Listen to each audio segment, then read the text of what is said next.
If Heracles was the strongest hero Greece ever produced, then Theseus of Athens was the most complete. He possessed not only strength and courage, but also intelligence and cunning, the qualities that would make Athens the greatest city in all of Greece. But before he could unite the scattered villages of Attica into a single kingdom, before he could face the Minotaur in its labyrinth, he first had to discover who he truly was. His story begins with his father, King Aegeus, who had ruled Athens for many years.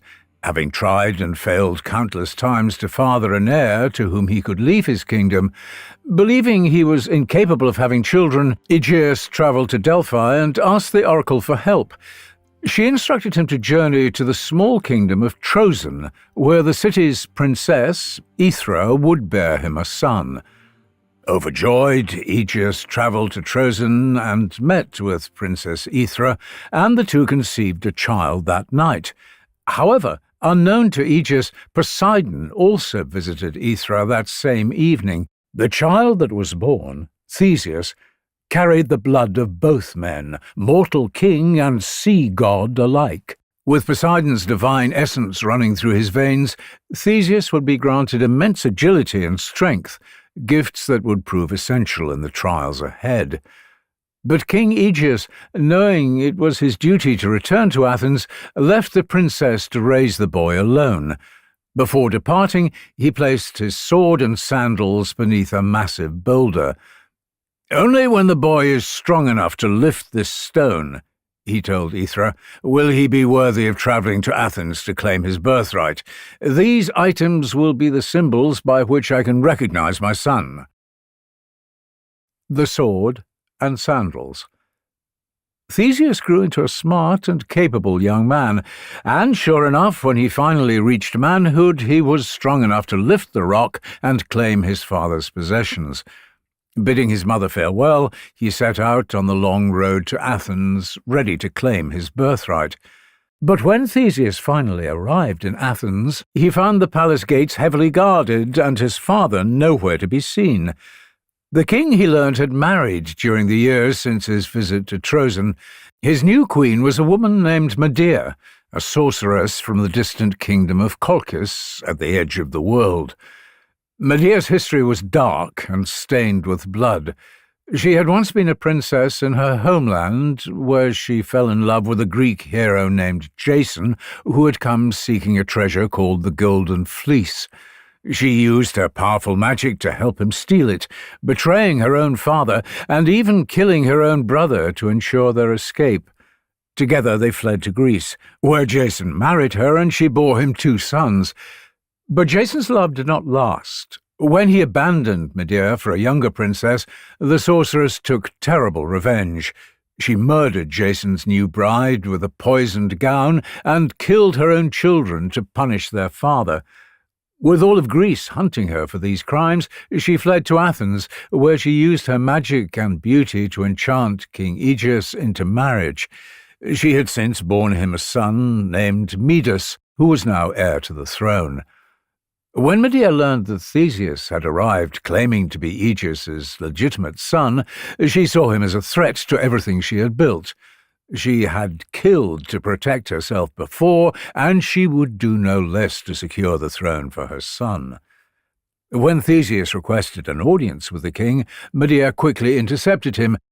"My husband sees many young men who claim to be his long-lost son," she said with false sweetness. "If you wish to prove yourself worthy of an audience, you must first demonstrate your strength. There is a mad bull terrorizing the countryside near Marathon, killing farmers and destroying crops. Slay this beast, and the king will receive you." She sent him to face the bull of Marathon, hoping he would never return. But Theseus, drawing on his divine strength and speed, managed to slay the creature after a fierce battle. When he returned to Athens with proof of his victory, Medea realized a more direct approach was needed. As Theseus finally stood before King Aegeus in the throne room, Medea herself brought forward a cup of wine to welcome him. "Drink," she said with a smile. "You must be thirsty after your victory." Theseus accepted the cup and raised it to his lips, but just as he was about to drink, Aegeus leaned forward in his throne, his eyes fixed on something at Theseus's side. "That sword," the king said, his voice trembling. "Where did you get that sword?" Theseus lowered the cup, surprised by the question. "It was left for me by my father, along with these sandals. They were hidden beneath a great stone in Trojan." Aegeus finished the sentence, leapt from the throne in excitement. Rushing forward, he went to embrace his son, knocking the cup from Theseus's hand as he did so. The wine spilled across the marble floor, and where it touched the stone, it began to hiss and bubble, eating into the marble like acid. The room fell silent as everyone stared at the corroding stone. Aegeus turned slowly to Medea. "You tried to poison him," he cried accusingly. "You tried to murder my son." "Your son?" Medea's face went pale as she realized her mistake. She had not known about the sword and sandals, had not known this young man truly was Aegeus's heir. "Leave Athens," Aegeus commanded. "Leave now before I have you executed." Medea fled that very night, her plans destroyed once again. She would return to Colchis, back to the edge of the world, having finally exhausted Greece's tolerance for her crimes. Aegeus embraced Theseus, tears streaming down his face. "My son, I thought I would never see this day." He declared Theseus his heir before all the court, and, for a time, Athens rejoiced. The tributes. But Theseus soon learned that Athens lived under a terrible shadow. His father told him the story with shame in his voice. "Many years ago," Aegeus explained, "Athens went to war with King Minos of Crete. We were defeated utterly, our army destroyed. Minos could have razed our city to the ground, enslaved our people. Instead, he offered us terms." The king's voice grew heavy. "Every 9 years, we must send him a tribute. 7 young men and 7 young women. They are taken to Crete and fed to a monster that lives beneath his palace." "What kind of monster?" Theseus asked. "They call it the Minotaur," Aegeus said.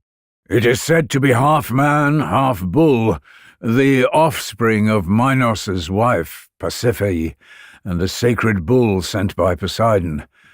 The creature is kept in an impossible labyrinth designed by the master craftsman Daedalus. No one who enters has ever found their way out. The tributes wander until they encounter the Minotaur, or until they starve to death, lost in the endless passages." "How many tributes have been sent?" Theseus asked quietly. "This will be the 3rd, his father replied. 28 of Athens' children have already been devoured. In a few weeks, 14 more will be chosen by lot and shipped to Crete." Theseus felt rage building in his chest. "No," he said, "not any more. I will go as one of the tributes. I will kill this Minotaur and end this horror." Aegeus seized his son's arm. "You cannot. I have only just found you. If you go to Crete, you will die like all the others." "I am not like the others," Theseus said, his voice firm. "I lifted the stone you said no ordinary man could move. I killed the bull of Marathon with my bare hands. I was born for challenges like this." They argued through the night, but Aegeus could not change his son's mind. Finally, with tears in his eyes, the king gave his blessing. "If you must go, then take this one comfort with you." He gestured to the ship being prepared in the harbour. "That vessel sails with black sails, as it has for the previous tributes, a symbol of mourning, but I will give you white sails as well. If you succeed, if you somehow slay the Minotaur and survive, change the black sails to white before you return. That way, when I watch for your ship from the cliffs, I will know from afar that you live." Theseus embraced his father. "I will return with white sails flying, I swear it." And so, as the 14 tributes were chosen and boarded the black-sailed ship, Theseus stood among them. The other young Athenians wept, knowing they sailed toward their deaths. But Theseus stood at the prow, his face set with determination, watching as Crete drew closer on the horizon. The Minotaur. When the black-sailed ship arrived at the harbour of Knossos, the 14 Athenian tributes were led through the streets to the palace. Crowds gathered to watch them pass, some jeering, others looking away in pity. These young men and women were already dead. Everyone knew that no one escaped the labyrinth. In the palace throne room, King Minos sat waiting, a cruel smile on his face. He was an old man now, but his gaze was sharp and cold. This was a ceremony Minos enjoyed, looking upon the tributes Athens sent him, a reminder of his power over their city. "Welcome to Crete," Minos said, his voice deep. "I trust your journey was pleasant. Tomorrow at dawn you will be sent into the labyrinth to meet my beloved Minotaur. I suggest you make peace with whatever gods you worship." The Athenian tributes stood in terror, but Theseus met Minos's gaze without flinching. "I am Theseus, son of King Aegeus and heir to Athens," he said clearly. "I have come not as a sacrifice, but as a warrior. Your monster will die tomorrow." Minos laughed. "How delightful! They usually weep and beg. This will make the entertainment all the more enjoyable." He waved his hand dismissively. "Take them to their chambers. Let them have one last comfortable night."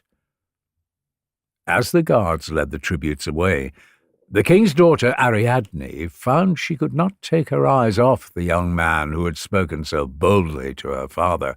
There was something about him, his courage, his determination, that stirred something in her heart. That evening she could not stop thinking about him. She knew what awaited him in the labyrinth. She had seen countless tributes enter over the years, hearing their screams as the monster devoured them.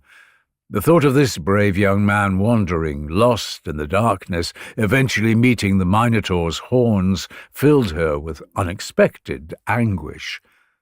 She made her decision. That night, as the palace slept, Ariadne made her way to the chambers where the tributes were being held. She found Theseus sitting alone, sharpening his sword by lamplight, while his companions slept uneasily around him. "You should not be here, Princess," Theseus said quietly, looking up as she entered. "No, I should not," Ariadne agreed, stepping closer.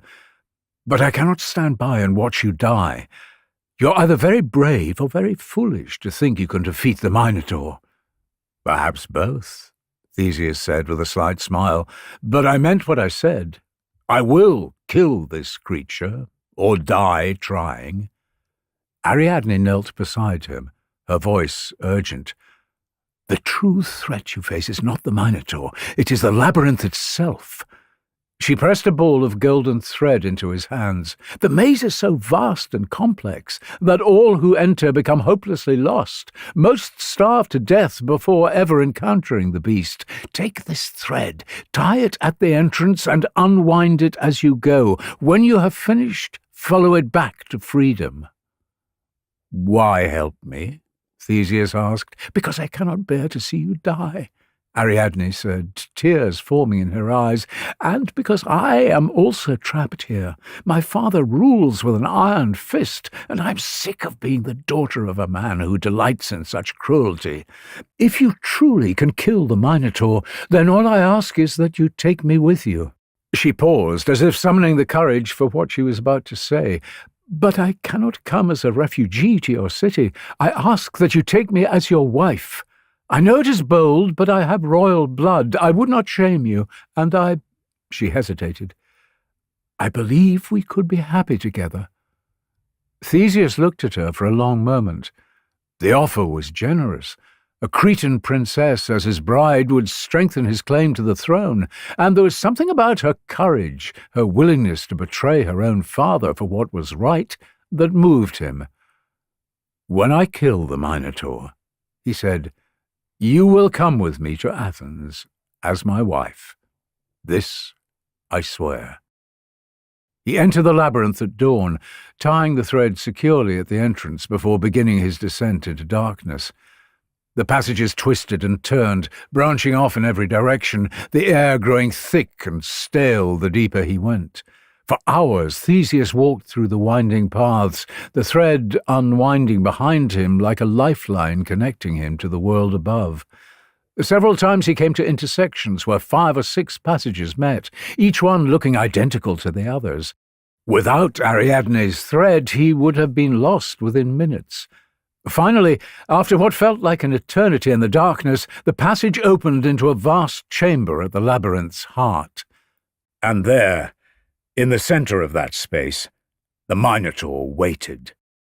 The creature was massive, far larger than Theseus had imagined. It had the body of a man, but scaled up to monstrous proportions, every muscle defined and powerful.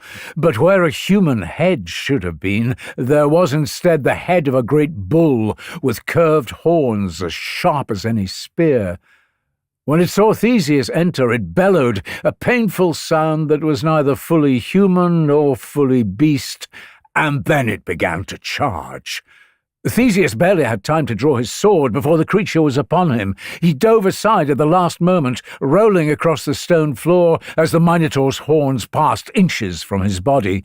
The creature wheeled around with surprising speed for something so large, already preparing another charge. For what felt like hours they fought in that dark chamber.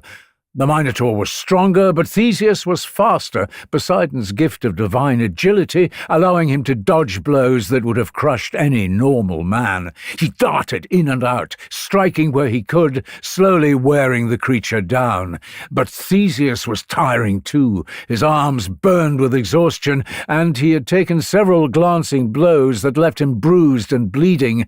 The Minotaur seemed inexhaustible, its rage only growing with each wound. Then the creature made a mistake. It charged again, head lowered, horns aimed at Theseus's chest, but instead of dodging aside, Theseus dropped to his knees and thrust his sword upward with both hands. The blade caught the Minotaur in the throat, driving deep. The creature's momentum carried it forward, impaling itself further on the blade. It staggered, blood pouring from the wound, and crashed to its knees. Theseus pulled his sword free and struck again, this time severing the great arteries in the beast's neck. The Minotaur collapsed onto the stone floor, its massive body shuddering once before going still. Theseus stood triumphant. Never again would Athens have to sacrifice its children to this monster. He found the thread where it had fallen during the fight and began following it back through the twisting passages. After hours of walking, he finally emerged into daylight to find Ariadne and the 13 other Athenian tributes waiting anxiously at the entrance. When they saw him alive, covered in blood but victorious, they erupted in cheers.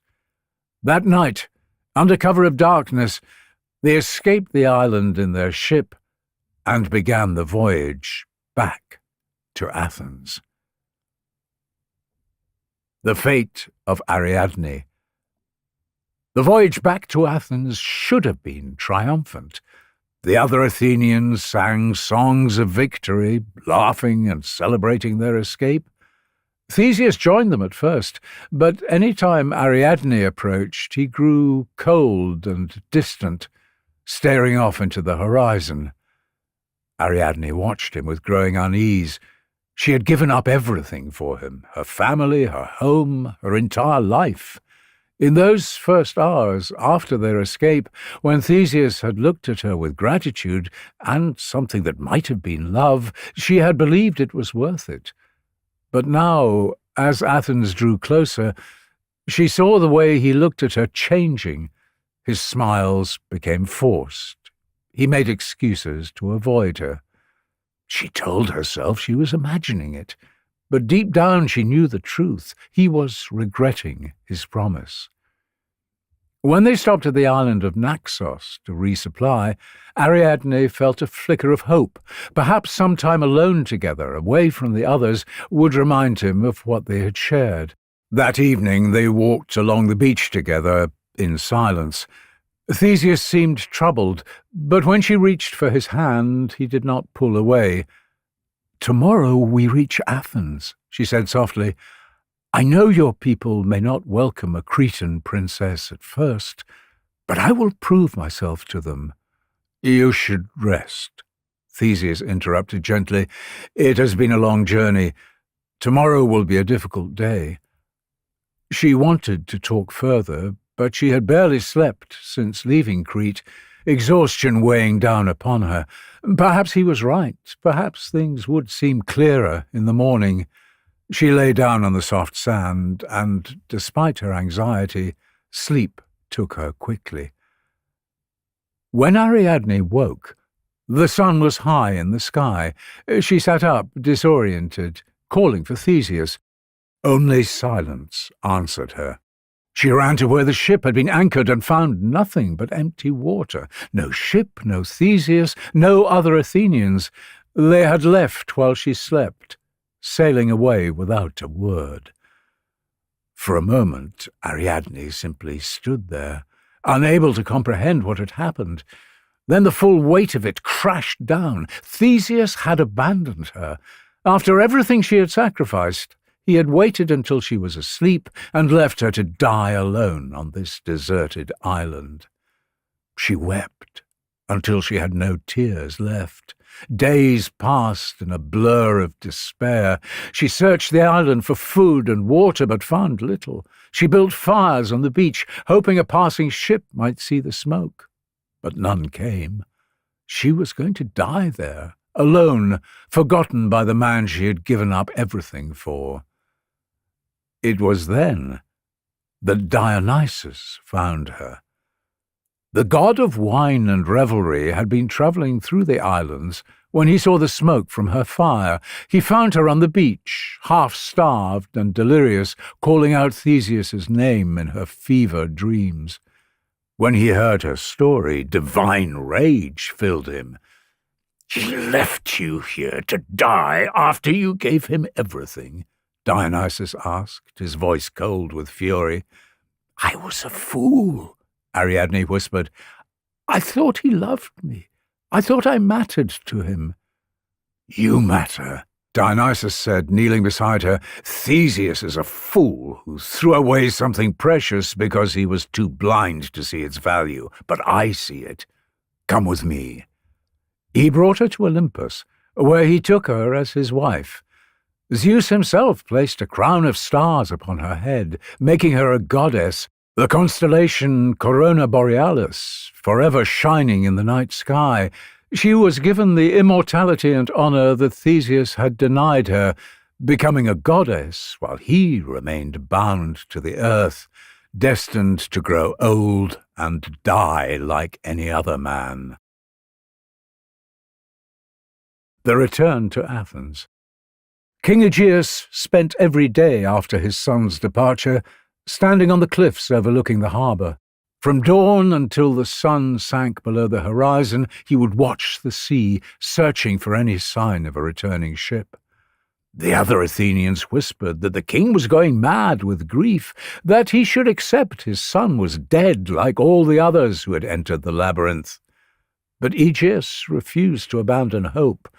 "He promised me white sails," he would tell anyone who tried to convince him to come inside. "If Theseus lives, he will change the sails. I will know the moment I see the ship." On the 15th day, a speck appeared on the horizon. Aegeus's heart leapt. A ship was approaching. He strained his eyes, trying to make out any detail. As the ship grew closer, he could see it was the right size, the right build. It could be them. It could be his son. Aegeus held his breath, willing himself to see white sails catching the wind. But the sails were black. Black as morning. Black as death. Beneath those very sails, Theseus stood at the prow of his ship, watching Athens grow larger on the horizon. His young heart raced with excitement. He had killed the Minotaur and saved his city. He was a hero. Songs would be sung about this day for generations. His thoughts of future glory were interrupted by one of his fellow Athenians. "The city is just ahead," the man said, grinning. "Your father will be so proud. Did you remember to change the sails like he asked?" Theseus felt his heart freeze. The sails! He spun around and looked up at the black canvas billowing above him. Horror flooded through him. In all the excitement of the victory, the escape and the romance with Ariadne, he had completely forgotten. The white sails his father had given him were still packed below deck, never raised. "No," Theseus whispered. "No, it cannot be." He screamed for the crew to change the sails immediately, but it was too late. They were already entering the harbour. Already he could see people gathering on the shore, pointing at the ship. Their celebration songs died away as they recognized the black sails. And on the cliffs above, Theseus saw a small figure in royal robes standing at the edge. "Father!" Theseus cried, but the wind carried his voice away. "Father! I'm alive!" The figure stepped off the cliff. Theseus watched in horror as his father fell, as the man who had waited 15 days for his son's return plummeted into the sea below. The waters that had carried Theseus home now claimed his father's life, and from that day forward they would be known as the Aegean Sea in King Aegeus's honour. The city of Athens mourned for 7 days. They had sent 14 young people to what should have been their deaths, and miraculously all 14 had returned alive. But they had also lost their king, and the joy of victory was swallowed by grief. When the mourning period ended, the priests declared that Athens needed a new ruler, and Theseus was Aegeus's only heir. The crown fell to him not in triumph, but in sorrow. As they placed the crown upon his head, Theseus thought about the cost of his victory. He had killed the Minotaur, freeing his city from Crete's terrible tribute, but he had also killed his father, abandoned the woman who had saved his life, and earned his throne through carelessness and betrayal. He was a hero now, celebrated throughout Greece, but the weight of his mistakes would never leave him. He had escaped the labyrinth in Crete, but the path he had carved through his own choices, from that there would be no thread to guide him. Theseus and Perseus. Theseus, the king of Athens, was one of the greatest heroes Greece had ever produced. He had slain the Minotaur in the labyrinth of Crete and united the scattered villages of Attica into a single kingdom. By the time he reached middle age, there were few challenges left that could test him, few monsters remaining that he had not already faced. It was this very success that led to his downfall. Theseus had formed a close friendship with Perseus, the king of Lapiths, a warrior tribe from Thessaly. The two men were alike in many ways, both skilled in combat, both proud of their achievements, and both beginning to feel that ordinary mortal women were beneath them. They had each married and lost wives to death or circumstance, and now they decided that they deserved something more, something divine. "We are not common men," Perseus said one evening as they shared wine in Athens. "We have achieved what others only dream of. Why should we settle for mortal wives when the daughters of Zeus walk the earth?" Theseus, his judgment clouded by the wine and his own pride, agreed. Together they made a pact. Each would help the other claim a daughter of Zeus as his bride. Their first target was Helen of Sparta. She was the daughter of Zeus and leader, destined to become the most beautiful woman in the world and serve as the catalyst for the Trojan War. But for now she was still a child, barely 10 years old, although she was already renowned for her beauty. Theseus and Pirithous travelled to Sparta, abducted her from a temple where she was dancing, and brought her back to Athens. Theseus had his wife secured, leaving her in the care of his mother, whilst he and Pirithous planned the second abduction. This was where their arrogance became truly dangerous. "Helen was easy to take," Pirithous said. "Now I want a bride worthy of my achievement. I want Persephone herself." Theseus stared at his friend in disbelief. "Persephone?" he asked. "The queen of the underworld? Why not?" Pirithous replied. "She is the daughter of Zeus and Demeter. She is beautiful beyond measure, and she is trapped in that grey realm, married to a god who cares nothing for love or joy. I would be doing her a service, freeing her from that cold palace." It was madness, but Theseus had made an oath, and a pact between heroes is a sacred thing. Despite every instinct screaming that this would end in disaster, Theseus agreed to help. They made their way to Cape Tanarum, the same entrance to the underworld that Heracles and Orpheus had used, and began the descent into the darkness. The journey down was easier than it should have been. The path was clear, as if something was guiding them deeper. They crossed the river Styx without incident, with Charon unexpectedly ferrying them across without demanding payment. Cerberus, who should have torn them apart, merely watched them pass without complaint. "See?" Pirithous said confidently. "Even the guardians of the dead recognize we are no ordinary men. They let us pass out of respect." Theseus said nothing, but unease had begun to settle in his chest. The underworld was letting them in too easily. Why had Charon not demanded payment? Why had Cerberus ignored them? It felt less like respect, and more like a trap being set. They then reached the palace of Hades, and the great doors stood open, as if they were expected. Inside, the throne room was vast and cold, and seated upon his throne of black stone was Hades himself, with Persephone beside him. The god of the dead regarded them with that unreadable expression. "Theseus of Athens, and Pirithous of the Lapiths," Hades said, his deep voice filling the chamber. "You honor me with your presence. It is rare for living heroes to visit my realm. Tell me, what brings you to the palace of the dead?" Pirithous stepped forward, his confidence unshaken. "Lord Hades, I have come to ask for your wife's hand in marriage. Persephone deserves better than this grey realm. I would take her to the world above, where she could know joy and feel the heat of the sun, not just for half the year, but always. I would treat her as a queen should be treated." The throne room fell utterly silent. Even the ghostly servants stopped their movements, turning to watch what would happen next.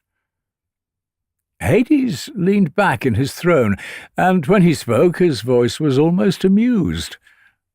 "You wish to take my wife, to steal the queen of the underworld from her own palace? How bold!" He stood, his presence filling the room. "Very well, I appreciate boldness. But first you must be my guests. It would be wrong to conduct such important negotiations without proper hospitality."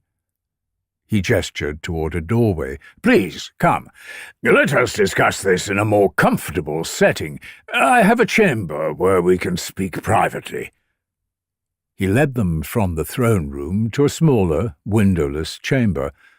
Against the far wall sat 2 ornate chairs, beautifully carved from dark stone. "Please sit," the god said. "Rest from your journey. We shall discuss your proposal in comfort." Theseus felt his unease deepen into genuine fear. Something was very wrong. But Pirithous was already moving toward the chairs, and Theseus could not abandon his friend. They sat down together, the stone cool beneath them. The moment they settled into the seats, Theseus's worst fears were confirmed. He tried to stand and found he could not. His body would not obey him. He looked down and saw that he was not physically bound with chains or rope, but his flesh had somehow merged with the stone of the chair. He was part of it now, unable to stand or move, no matter how hard he tried. Beside him, Pirithous was experiencing the same horror, his eyes wide as he struggled uselessly against the chair that held him. "These are the chairs of forgetfulness," Hades said calmly, walking toward them. "They are reserved for those who show such profound disrespect to the gods that I feel they need time to reflect, time to forget their arrogance and understand what it means to be powerless." "Please," Theseus gasped, panic flooding through him. "I was bound by an oath. I did not want this. Let me go." "An oath?" Hades tilted his head. "You choose to honor an oath to steal my wife, rather than use wisdom to refuse a fool's errand? That speaks to your judgment, Theseus of Athens." He turned to Pirithous. "And you thought you could simply walk into my realm and take my queen? That I would allow this insult to stand? Your hubris is extraordinary." Pirithous tried to speak, but already his thoughts were beginning to cloud. The chairs were eating away at their memories, robbing them of everything that made them who they were. Hades went to leave the room. "You will sit there until you forget why you came. You will not even remember your own names. Perhaps in a few centuries, if I feel merciful, I will consider your release." Time ceased to have meaning. Theseus and Pirithous sat in the throne room of Hades, their minds slowly dissolving, their memories fading away with each passing moment. They became part of the furniture of the underworld, 2 more warnings to any who thought themselves above the laws of gods and death. Then, after what might have been years or centuries, Heracles descended to the underworld for his 12th labor. The great hero, having secured permission from Hades to take Cerberus temporarily, was making his way back through the palace corridors when he passed a small chamber. Through the doorway he noticed 2 figures seated in chairs. Unlike the countless spirits who drifted through the palace, these 2 seemed solid, real. Though their eyes were vacant and empty, something about them stirred a memory in Heracles. He stepped into the chamber and approached cautiously. "Theseus?" he said, studying the nearer figure. "Is that you?" At the sound of his name, something flickered in Theseus's empty eyes, a spark of recognition, of memory trying to return. Heracles gripped his friend's arm and pulled. The chair fought to hold him. Heracles could feel it, some dark magic trying to keep Theseus trapped, but he was the son of Zeus, the strongest man who had ever lived. With a roar of effort, he wrenched Theseus free from the stone.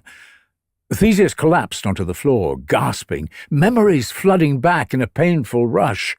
"Heracles?" he asked in confusion. "What happened? How long have I been here?" "We can discuss that later," Heracles said, turning to Pirithous. "First let me free your friend." He gripped Pirithous' arm and pulled with all his might, but this time the earth itself began to shake. The palace walls trembled, dust fell from the ceiling. Then Hades' voice filled the chamber, speaking directly to Heracles. "Theseus was a fool, led astray by oath and friendship. Him I will allow you to take. But Pirithous conceived this insult. He dared to claim my wife. His punishment is eternal, and if you continue, I will add you, great Heracles, to these chairs as well." Heracles released his grip and stepped back.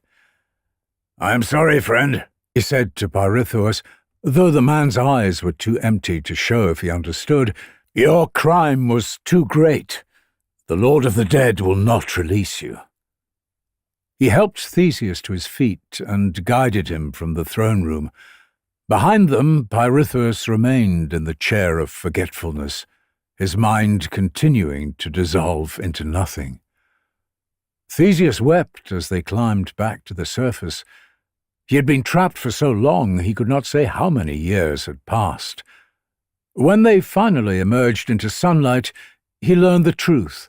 Helen had been rescued by her brothers whilst he sat powerless in the underworld. His kingdom had fallen into disarray, and his mother, whom he had loved above all others, was dead. Everything he had known was gone. He had survived the underworld, but at a cost that hollowed him out. He lived for a few more years, but the proud hero who had slain the Minotaur was gone, replaced by a broken man haunted by what he had lost. As for Pirithous, he remains in the throne room of Hades still, sitting in the chair of forgetfulness. His mind is long gone, his memories nothing but fragments. He has become part of the underworld itself, a permanent reminder of what happens when mortals let their pride convince them that they are equal to the gods. I've been David Rintoul for Deep Dive History. Thank you for watching, and see you next time. Goodbye.